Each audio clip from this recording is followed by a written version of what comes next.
आज बहुत सुंदर सा उपाय है, बहुत सुंदर सा, शायद आपकी जिंदगी में सबके काम आए, सबके काम आए।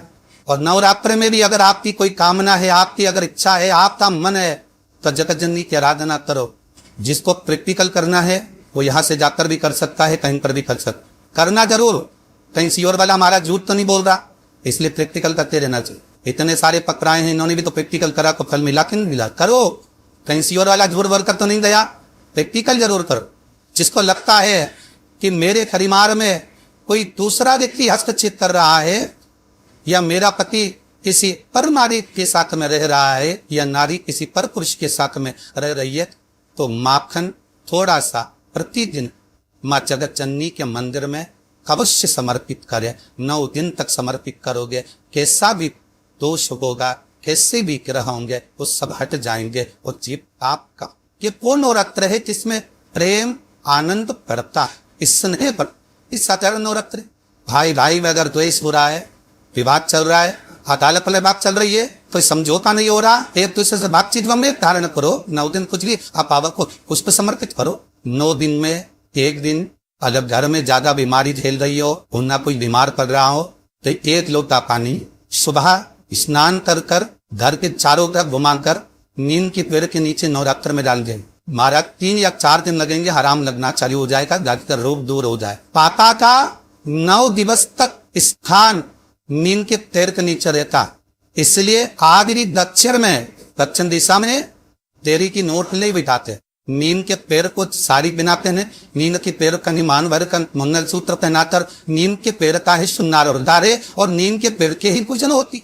दक्षिण दिशा में माता की बोधी और मन में करते नवरात्र ने नीम के वृक्ष की पूजन तक चकी देरी भागवत में स्पष्ट कहा गया। नवरात्रि तक माधव जननी जमदा 64 योगिनियों के साथ में नींद में विराजमान हो जाता। जिस व्यक्ति पर कर्जा बहुत ज्यादा मात्रा में हो जाता है और कर्जा चूकता नहीं है, आप बहुत प्रयास कर लिए, करोड़ों रुपए का कर्जा हो गया, यहाँ से लिया वहां दिया, वहां से उठाया वहां दिया, वहां से उठाया वहां दिया, तो निवेदन है कभी मौका न दे।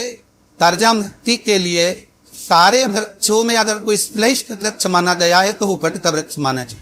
इसलिए प्रशासनिक कार्य में लिए, मानसिक टेंशन में, परेशानियों में बदकेश्वर महादेव का स्मरण किया जाए। और यदि निवेदन करूंगा बहुत ज्यादा, यदि आपको कर्जा हो गया, बहुत ज्यादा कर्जा हो गया और वो कर्जा चूक ही नहीं रहा, तो थोड़े दिन पर के पेड़ के नीचे आप बदकेश्वर महादेव के लिए 1 लोटा पानी, उसमें थोड़ा सा पिसा हुआ चावल पीसिए, जला लेना चावल को और पीस लेना, पीस के उस पानी में मिला और मिलाकर उसमें थोड़ी सी हल्दी पिसी हुई डालकर बदकेश्वर महादेव के नाम से बर के पेड़ के नीचे अपनी कामना कर जो कर्जा हुआ है उस कर्जे का भार देते हुए, स्मरण देते हुए छोड़े। इनसे बर के पेड़ की थोड़ी सी जड़ उठा लाए और उस जड़ को अपनी धागे में बांधकर या तो अपनी डाल लो या अपनी जेब में पटक लो। उसको थोड़े दिन पटक कर लगभग 2 से 3 महीना पटक कर रखो।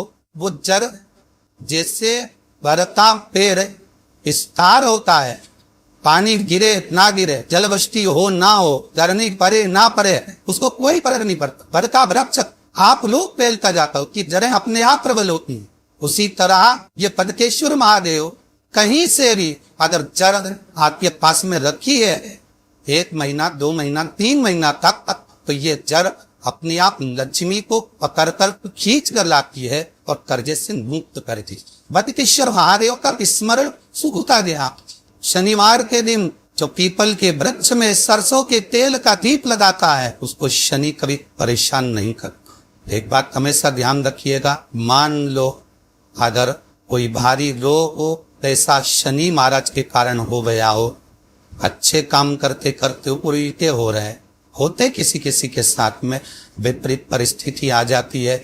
अच्छा करने जाऊंगा बुरा हो जाता है, अच्छा कर्म करने जाऊं बुरा हो जाता है। तो पीपल के वृक्ष की जो छाल होती है, छाल देखिए पीपल के वृक्ष में जो छाल लगी होती है, उस छाल को घिसकर चंदन बनाकर भगवान शंकर का स्नान कराकर, अभिषेक कराकर, पूजन कराने के बाद में पिपलेश्वर महादेव का नाम ले। कौन से महादेव? पिपलेश्वर महादेव का नाम लेकर वो जो घिसी हुई छाल होती है उस छाल का तिलक भगवान शंकर को लगा लो और उसी का थोड़ा सा भाग अपने कंठ पर मस्तक पर लगाना प्रारंभ कर दो। धीरे धीरे जो विपरीत दशा है वो सुधरना प्रारंभ हो जाती है। पर नाम याद रखना, पिपलेश्वर, पिपलेश्वर महादेव। बेलपत्री के वृक्ष के नीचे जो कि आटे का चौमुखी दिया, सरसों का तेल डालकर उसमें काली तिल डालकर उसमें एक सफेद फूल डालकर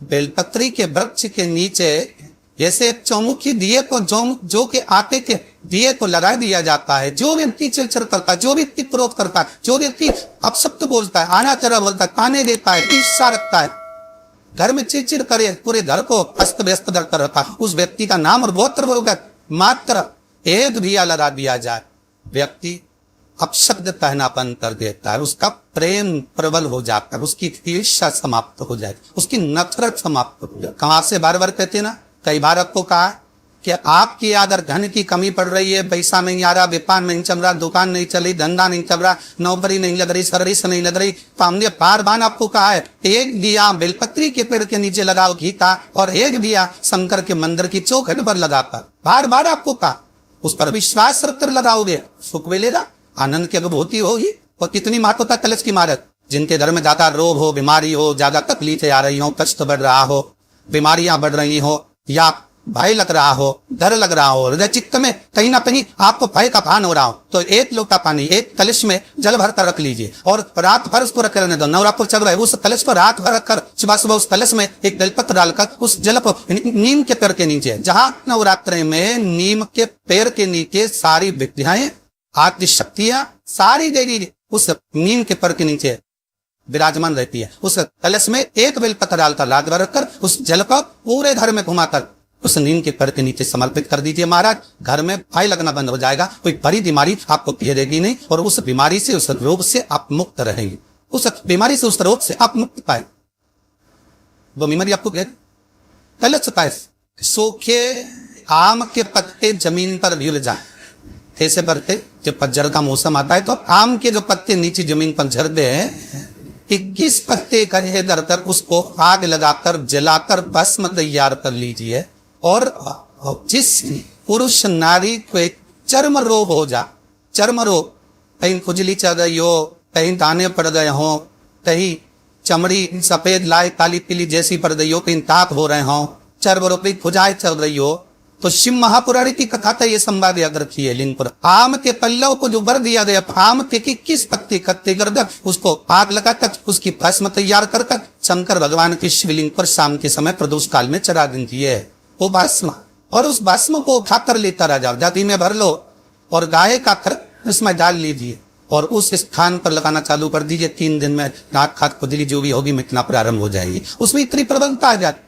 शंकर को जो भस्म चाहिए, आम के पत्ते की भस्म का भी हमारा शास्त्र वर्णन करता है। उस भस्म का छान कर पीस कर उसकी कोई दुकान आप डाल रहे हो, नया व्यापार चालू कर रहे हो और लग रहा है कि चलेगा कि ना चलेगा। पहले भी मैंने तो 4 दुकान डाल कर देख ली, नहीं चली, अब नया डाल रहा हूँ, कर्जा कर कर डाल रहा हूँ, पैसे ला कर डाल रहा हूँ, चलेगा नहीं चलेगा। तो उसके लिए सबसे पहला काम करो, कम से कम दुकान खोलने के 7 दिन पहले आम के पत्ते की बंदरबल बन, दुकान का मुहूर्त होने के 7 दिन पहले आम के पत्ते की बंदरबल बांधो और कहीं आम के पत्ते की भस्म मिल जाए, वही तो ही भस्म जो आम के पत्ते की सुखाए, सूखे वाले अलग से तोड़ के मत सुखाना, जो पत्ते नीचे गिरे हो उसको उठाकर सुखाकर, सूखा हुआ जो पत्ता हो उस पर जलाकर उसकी भस्म बनाकर उसमें थोड़ा सा चंदन मिलाकर और उसी से सम्मुख में जहां 7 दिन पहले तुमने बंदरबल बांधी है, दुकान खोलने वाले दिन उसी आम के पल्लव की भस्म जो शिव पर चढ़ी थी उसी में चंदन मिला हुआ हो एक ससली का निर्माण कर दो। फिर आप अंदर कोई पूजन करो ना करो, आपने कोई अनुष्ठान करा ना करा, यज्ञ पूजन करी ना करी, अगर आप प्रवेश भी कर जाए, इतना आपके पास जन्म नहीं था पर आप प्रवेश भी कर जाए तो भी खाते में नहीं जाओगे, व्यापार उन्नति की हो रही है, व्यापार बढ़ेगा। उसमें आम के पल्लव में अगर कामदेव छुपकर भस्म होते हैं तो शंकर मेरे आम के पल्लव को भी वर प्रदान कर दे, आम के पल्लव को भी शिव